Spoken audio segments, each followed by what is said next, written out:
E. I never thought something so small, something that seemed so innocent, would turn into a turning point in my life. How quickly everything can change when you least expect it. My husband's friend, someone I'd known for years, trusted, did something that day that shattered the quiet boundaries I'd set for myself. But what really shook me wasn't just the touch. It was the feeling of something I hadn't realized I had been craving.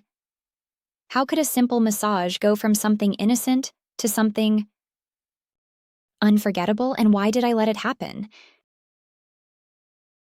I could feel the blood rush to my cheeks, a burning heat that spread from my face to the tips of my fingers.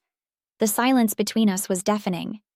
I could hear my own heartbeat pounding in my ears. The air thick with the weight of my guilt.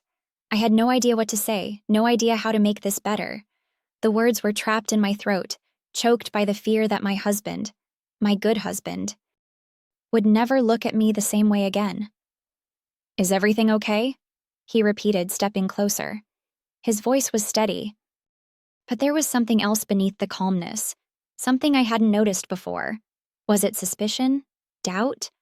Or was it just the shock of walking in on what could have been a betrayal?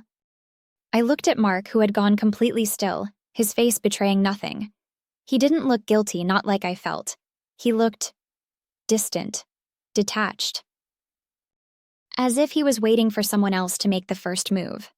I wanted to say something, anything, to explain this, to say that it wasn't what it looked like, that Mark hadn't gone further than just giving me a massage. But the truth was, I couldn't lie to my husband's face. I couldn't tell him that I hadn't been lost in the moment, that I hadn't been on the edge of letting something irreversible happen. I couldn't even look at Mark, not now, not after everything that had happened, everything he'd made me feel. My voice cracked and I swallowed hard, trying to compose myself. "It's not what it looks like." The words sounded empty, hollow even to my own ears. I hated how weak they sounded. They didn't do justice to what had just happened, to the temptation I'd let into my life. Mark didn't speak. He just stared at me, his eyes unreadable. And my husband, God, my poor husband, just kept looking between us, trying to make sense of the situation. His eyes were searching mine, desperately trying to find the truth in the confusion that was all over my face. "Then what is it, Jess?" His voice was soft but edged with something more now, disappointment. "Why is Mark here, with you, like this?" I could see the hurt in his eyes, and it twisted my stomach into knots. The love, the trust we had built for years, was it all going to crumble in a single moment? Would I destroy everything over a moment of weakness? Could I live with myself if I did? "I'm so sorry," I whispered, barely able to meet his eyes. "It's just, I've been stressed and I didn't know how to..." "No." My husband's voice cut through my words like a knife. "No more excuses, Jess. I need to know what happened." I was shaking now, my hands trembling as I tried to pull myself together. My mind was racing, but every explanation I thought of sounded like an even bigger lie. There was no way to explain this. There was no way to make it okay. I looked at Mark again, and for the first time I saw the faintest trace of regret on his face. But it wasn't enough to undo what had happened. He had been the one to push me, to blur the lines. He had made the first move, and I had let it happen. And now, here I was, caught between my husband's heartbreak and the guilt gnawing at me from within. I started again, but nothing came out. What could I say? How could I explain that I was just as much to blame as Mark, that I had been the one to allow this, to let myself get caught up in it? Mark finally broke the silence. His voice was quiet, almost reluctant. "We were just talking," he said. "Just a massage, that's all. Nothing more." His words felt like a slap in the face. He was downplaying everything. He was dismissing it. Like it hadn't almost gone too far. Like he hadn't just touched me in a way that stirred something in me that I hadn't felt in years. I couldn't believe him. I couldn't believe that he was trying to act like it was nothing, that it was just a massage. But I couldn't speak. My chest was tight, my throat constricted. How could I call him out on his lie when I was guilty of the same thing? How could I stand here and accuse him of anything when I knew I had let this happen too? I looked at my husband again, this time really seeing the hurt in his eyes. And it broke me. This was my fault. The weight of it hit me like a freight train. I had betrayed him, not just physically, but emotionally.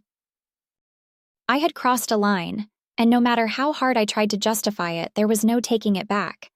I stepped toward my husband, my hands shaking as I reached out for him. "Please," I whispered, my voice breaking. "I'm so sorry. I don't know what I was thinking. I don't know how it got to this point, but I swear I never meant to hurt you." He stepped back, away from my touch. His face was unreadable, his jaw clenched. He wasn't looking at me, not directly. Instead, he stared at the floor, at the space between us, as if it was the only thing he could focus on to keep from falling apart. "I trusted you," he said quietly, his voice cracking on the last word. "I trusted you, Jess. And now, I don't know what to believe." The silence that followed was suffocating.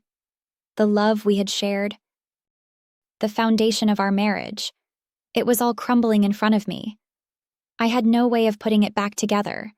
I had no idea how to fix this, how to make it right. "I don't want you to trust me," I whispered. "Not if it's like this. I don't deserve it, but I swear to you I never wanted to hurt you." Mark shifted slightly, still standing off to the side, watching the exchange with an unsettling calmness. He didn't speak again, and I was grateful for it, because I didn't know how to face him either. I didn't know what to say to him. I didn't know if I could ever look him in the eye again after what had happened. The weight of my own guilt was unbearable. I had crossed a line with Mark, but the real destruction was happening right in front of me. I had broken my husband's heart. "I'll leave," Mark said suddenly, his voice low. "I didn't come here to hurt anyone." I looked at him. Feeling a rush of anger flood through me, but it wasn't directed at him. It was directed at myself. I had been weak. I had allowed this to happen. And now I had to live with the consequences. "Goodbye," I whispered, not even sure if I was talking to him or to myself. Mark nodded, turning and walking toward the door. But before he left, he turned back to me with a brief, almost sad smile. "I hope you figure things out," he said, his voice softer now, "for both your sake." And then, just like that, he was gone. I stood there, rooted to the spot, my heart heavy in my chest. The silence that followed felt like a void, a chasm between me and the man I had promised to love, honor, and cherish. I had betrayed him, and now I had no idea how to fix it.